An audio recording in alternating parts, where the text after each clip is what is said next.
Genesis, Kabanata 10. Ito ang kasaysayan ng mga anak ni Noe na sina Shem, Ham at Japhet pagkatapos ng baha. Ang mga anak na lalaki ni Japhet ay sina Gomer, Magog, Madai, Javan, Tubal, Meshech at Tiras. Sina Askenaz, Rifat at Togarma ang mga anak na lalaki ni Gomer. Ang kay Javan naman ay sina Elisha, Tarsis, Kittim at Rodanim. Ito ang mga anak at apo ni Japhet. Sa kanila nagmula ang mga bansa sa baybay dagat at mga pulo. Bawat isa'y nagkaroon ng sariling lupain at wika. Ang mga anak na lalaki ni Ham ay sina Cus, Ehipto, Libya at Canaan.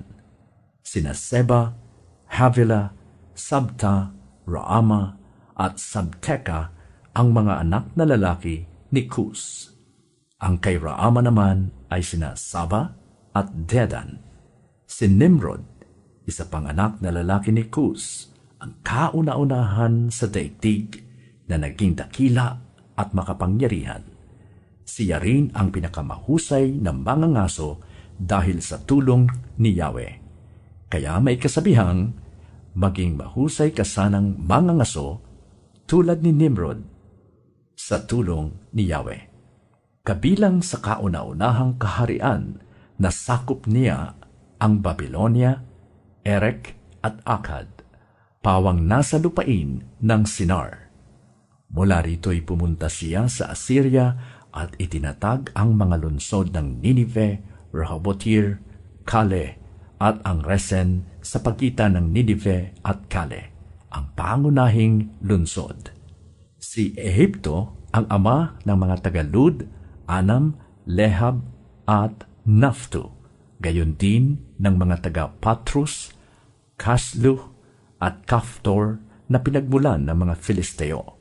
Ang panganay ni Kanaan ay si Sidon na sinundan ni Het. Kay Kanaan din nagmula ang mga Jebuseo, Amoreo, Gergeseo, Hivita, Araseo, Sineo, Arvadeo, Zemareo at Hamateo. Simula noon kung saan-saan nakarating ang mga Kananeo. Mula sa Sidon, ang kanilang hangganan sa gawing timog ay umabot sa Gerar na malapit sa Gaza. Sa gawing silangan naman, umabot sila sa Sodoma, Gomorrah, Adma at Zeboim na malapit sa Lasa.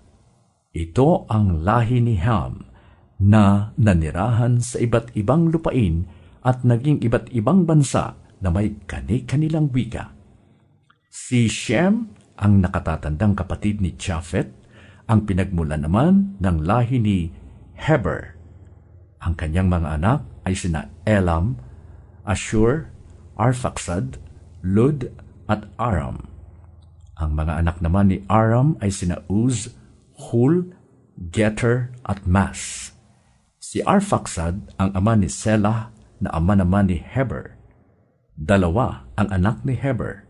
Ang isa'y tinawag na Peleg sapagkat noong panahon niya ay nagkahiwa-hiwalay ang mga tao sa daigdig.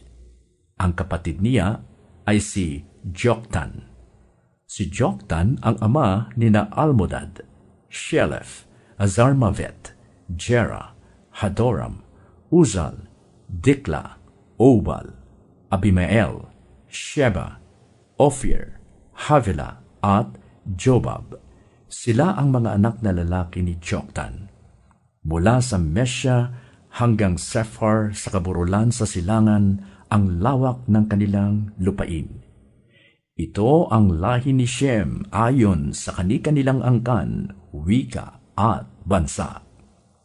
Ito ang mga bansang nagmula sa mga anak ni Noe mula sa kanilang mga angkan. Sa kanila nagmula ang lahat ng bansa na lumaganap sa buong daigdig pagkatapos ng baha.